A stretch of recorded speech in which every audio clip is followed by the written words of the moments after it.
I grew up in Atlanta, Georgia. I went to Title I schools from K to 12th grade. And really never really valued education. I didn't have a great like K through 12 experience, but I had like strong parental support and especially support from my grandparents. I almost considered them like a school. I ended up applying for Teach for America and got placed in Charlotte, North Carolina to teach. And I was a middle school teacher for 3 years. I honestly found my passion for education. I'm in the classroom. I was one of the few men of color in my school building. So I would oftentimes have students, especially my boys, coming to me and call me like dad. They would do it jokingly, but there was really like sincerity behind what they would say. So we called ourselves Profound Gentlemen because we believe that our teachers have a profound additional impact in the classroom. That they have this impact that other teachers won't have on these boys because they're able to see themselves as mirrors of success. And so we want our teachers to really see that and internalize that. So on a national level, less than 2% of all your teachers are men of color.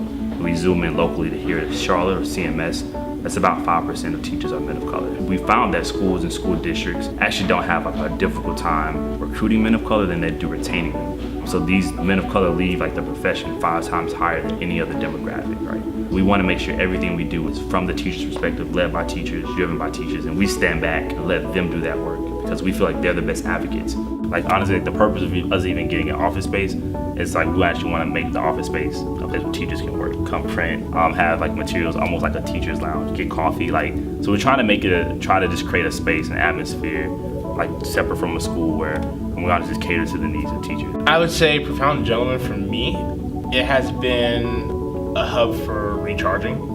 I love my classrooms. I love my school setting. But just to be around other men who are going through the same things I'm going through and can provide a sense of support and where I can feel like I can kind of like let my mask off and just kind of be vulnerable with my needs within the classroom and ask for advice. I think that's really, really special.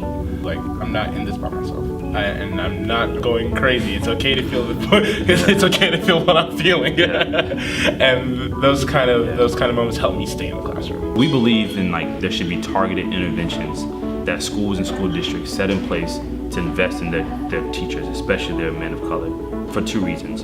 So one of the core reasons why men of color leave the classroom is one, the feeling of isolation. So oftentimes you're one of the only men in the space, but one of the only men of color in the space. And we actually have some teachers across the state that we work with who are the only men of color in their entire district. So that's one of the reasons why these men leave, because they feel like, wait, the profession isn't for me. The second reason why a lot of men of color leave is because of the lack of professional development they receive.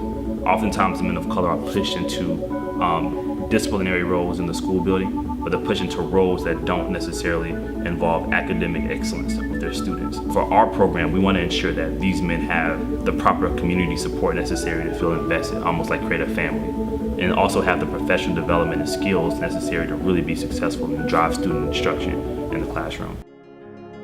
I remember being a black male in a classroom and not always feeling the most validated or feeling I always have to validate my intelligence, and just trying to instill a sense of confidence within the boys of color I interact with from day to day.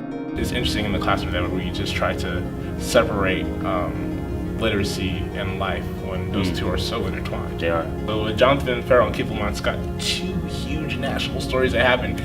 We just go on to Monday, Tuesday, Wednesday, Thursday, Friday, which is interesting in a way, because I remember like after Keith Lamont Scott, I went to New York for an educators conference, and I was like, "Hi, my name is Edison Wilkinson from Charlotte, North Carolina," and they was like, "Oh, how are your kids doing?" I was like, "Well, we're okay. Like, we're doing fine. Like, class went on, but it made me question like, why did class just go on so regularly? Like when the National Guard is in Uptown."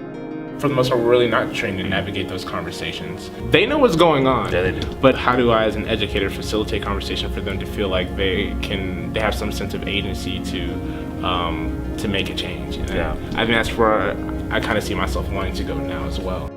How do you create student advocates? How do you advocate for students? So one of the things that we got funded for this year, which I'm excited, is that we're going to be able to provide teachers with seed funding, $300, $500, to actually implement advocacy-based projects within their schools that's focused on race and community justice. It's going to basically be like a little booklet that we're going to give teachers who are interested. And the toolkit has like, if you want to do a legislative meeting with students, step-by-step how to. If you want to do op-eds, step-by-step how to. If you want to do a rally, step-by-step how to. I love that. So like a toolkit What would you like classrooms to look like within the next 5 to 10 years in North Carolina? Man, that's good. That's a good question. For me, it's understanding that classrooms are becoming a lot more like diverse within like student populations. I would like to see, again, my big vision, our big goal is to see teachers reflect that.